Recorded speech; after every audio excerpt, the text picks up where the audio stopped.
आणि कर्नाटक राज्य, त्या राज्यांमध्ये सरकार कोणाचं आहे इथल्या सगळ्यांना माहिती आहे, तिथे काँग्रेसचं सरकार आहे। या दोन सरकारने त्यांच्या त्यांच्या राज्यातला दलित आणि आदिवासींसाठी असलेल्या विकासाचा जो फंड असतो, ज्याला स्पेशल कॉम्पोनंट प्लॅनचा फंड म्हटला जातो, तो दलित आणि आदिवासी विकास योजनांकडनं हटवून बाकीच्या योजनांकडे वळवला। महाराष्ट्र राज्यामध्ये तो इथल्या फडणवीसांच्या सरकारने तो फंड लाडकी बहीण योजनेकडे वळवलं। म्हणजे ज्या सरकारनं तेलंगणा आणि काँग्रेस म्हणजे भाजपकडनं आपल्या काही अपेक्षाच नाहीये, भाजप सारखा पक्ष वंचित समूहांसाठी काही करेल ही आपण अपेक्षाच ठेवू नये। पण ज्या संघटनांना, ज्या पक्षांच्या मागे लोकसभा आणि विधानसभेमध्ये आपण आपलं जनमत उभं केलं, त्या पक्षांनी सत्तेत आल्या आल्या आपला हक्काचा फंड काढून घेऊन कोणाला दिला?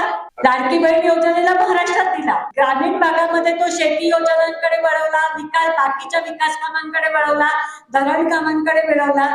त्याचा फायदा आपल्याला थोडा बहुत होतो का? होतो, पण मुळामध्ये दलित आणि आदिवासी कुटुंबांना आर्थिकदृष्ट्या सक्षम करण्यासाठी, दलित वस्त्या सुधारण्यासाठी, दलित संघटनांच्या शैक्षणिक सुविधांसाठी असलेला निधी आपण जेव्हा इतर पक्षांच्या योजनांकडे वळवतो, तेव्हा हे पक्ष सत्तेत आले तर खरंच आपला विकास करणार आहेत का?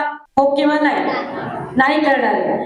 ठीक आहे, आपल्याला कदाचित निवडणुकीत अपयश येईल, तरी सुद्धा आपल्याला इथल्या सरकारला आपल्या बाजूनी निर्णय घ्यायला भाग पाडायचा असेल तर राजकीय पक्ष म्हणून आपण ताकदीने उभं राहणं, आपण जिवंत असणं आणि इथल्या सरकारला जाब विचारणारा एक पक्ष म्हणून आपलं अस्तित्व निर्माण करणं आणि आपलं अस्तित्व टिकवणं हे अत्यंत त्याच्यामध्ये गरजेचं आहे। आणि ते करत असताना येणाऱ्या स्थानिक स्वराज्य संस्थांची निवडणूक महत्वाची अशी येते की इथे आपला प्रतिनिधी पंचायत समितीमध्ये गेला, आपला माणूस जिल्हा परिषदेमध्ये गेलं तर जिल्हा परिषदेचा जो काही विकास कामांचा निधी असतो तो आपल्या भागामध्ये, आपल्या एरियासाठी, आपल्याला हव्या असलेल्या कामांसाठी आपल्याला वापरता येतो आणि तो करण्याची गरज आहे।